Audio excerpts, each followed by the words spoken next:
Today I'm excited to be bringing you a new blended Irish whiskey. It's only been released a few weeks ago, and on top of that, it's the first whiskey to be released by the Copeland distillery right here in Northern Ireland. So stay tuned as I tell you how a story of innovation and creation from a new distillery led to this whiskey I am bringing you today.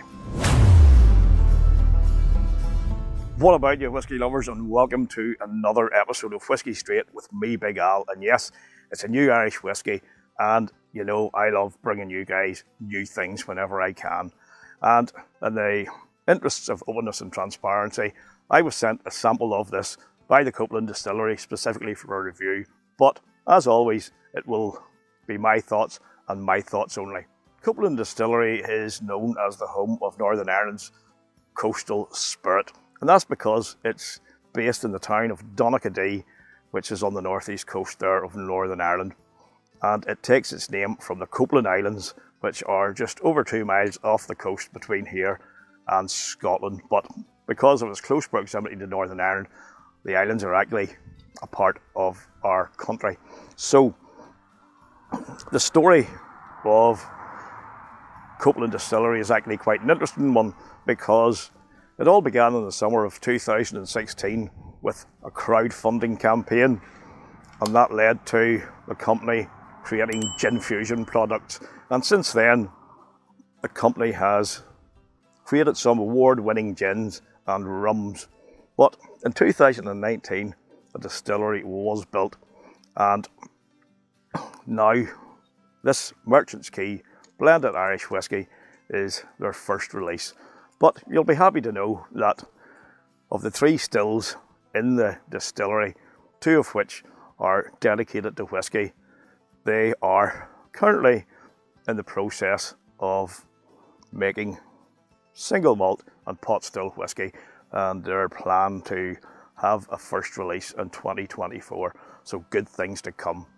Now, this Merchant's Quay Irish whiskey that I am going to review for you today is a blend of 3 whiskies: grain whiskey, double distilled malt and triple distilled malt, and that has been aged in 4 different barrel types as virgin oak, American rechar bourbon, bourbon barrels, and also Oloroso sherry butts. And interestingly, even though it's just bottled at 40% ABV, it is naturally coloured and it's non-chill filtered, and it will cost you just over 30 quid to buy.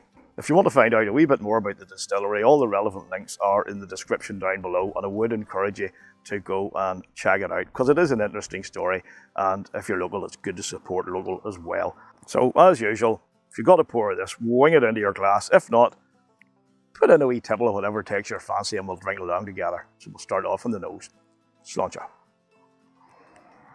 Grain, melted butter, a lovely rich warming toffee,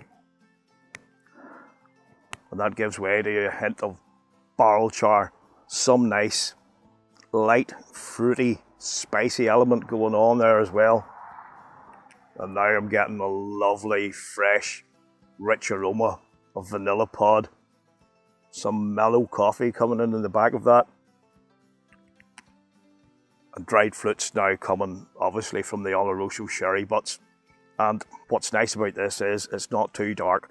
It's mostly coming in the form of sultana, and what's nice about it is that there's a nice fruity succulence coming through with that as well. So it has quite a nice blend of the darker side and then the lighter, more fruitier side. And again, it just keeps on going. It's like mashed, caramelized, sherried dark fruits, giving off all those lovely aromas that you associate with the Oloroso sherry, but there is a wee bit more of a hint of fruitiness coming in there too. And then right in the back of it, I'm getting some nice rich milk chocolate. Very nice indeed. So let's get on to the palate. Sláinte. Toasted oak right on the arrival, some barrel char, some orange spice coming into play now too, and then there's a rich dark chocolate that comes right in at the back of the palate, And right off, I have to say, this is very mouth coating.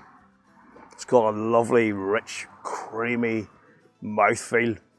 And even though it can go a wee bit tannic, I'm finding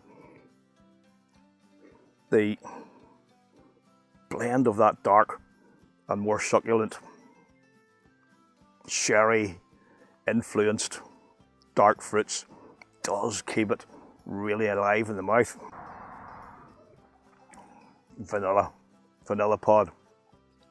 Like that nice rich Madagascan vanilla that I like, and it's got sort of like a warmth to it as well, because there's a touch of probably a mixture of white and brown pepper in there. It gives it a wee bit of a bite, it gives it a wee bit of heat, and it keeps those flavours nice and lively on the palate. Very nice indeed. Malty. Melted butter on toast. Again, a wee bit of spice, more cinnamon spice this time. Like it's drizzled over the top of that toast. Spiced toffee apple. Cats are looking at me suspiciously here. And there's a wire between the camera and me for the mic. Don't touch it. Anyway, as I was saying, spiced toffee apple. Some barrel char. Again, now it's more oaky. A drizzle of Manuka honey over that apple. And again, a wee hint of a sort of like a lightly simmering cinnamon spice. And vanilla dusting as well. Quite a lot going on here. And very nicely, reasonably complex for a 40% ABV whiskey. Now there's something I don't get a lot, but when you do get it, it's good. It's like crumbled digestive biscuits, you know, like the foundation for a good cheesecake. Oh boy, it's hard to beat a good cheesecake too. Now here's a thought. What about a lovely vanilla cheesecake with the infusion of Merchant's Quay Irish whiskey? Oh, the best of both worlds. But let's not get carried away and get on with the review. Where am I? Yes. Now, as that lingers, I'm even getting a wee touch of red currant right in the back of the palate, where you wouldn't really expect it. You would expect it more mid-palate, but it's coming into play again. And then it's a nice malty milk chocolate to end it all off. The finish is okay with molten grain, nice touch of vanilla and milk chocolate coming in there too, toasted oak. The mouthfeel is lovely and coating, it's creamy, it's buttery. This whiskey has surprised me in all the right ways. Big Al's impressed. This is a sign of what's to come from Copeland Distillery. I'm right there on board. I really like this.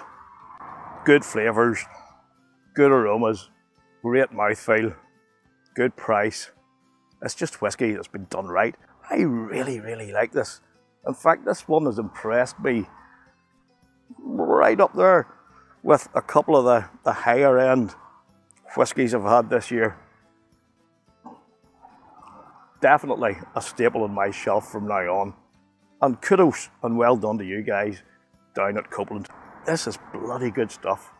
So in terms of a score, that's an 88.5 for me. I love this stuff.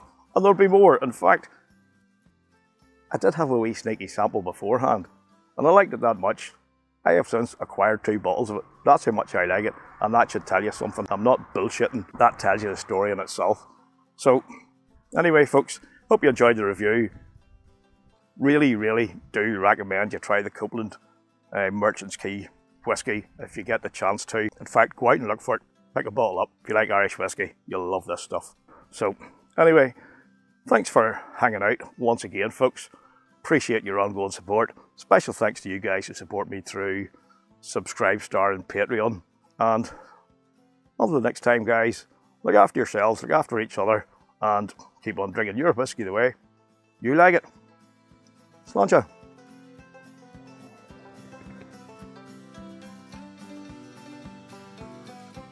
Thanks for watching, folks. I really do appreciate it.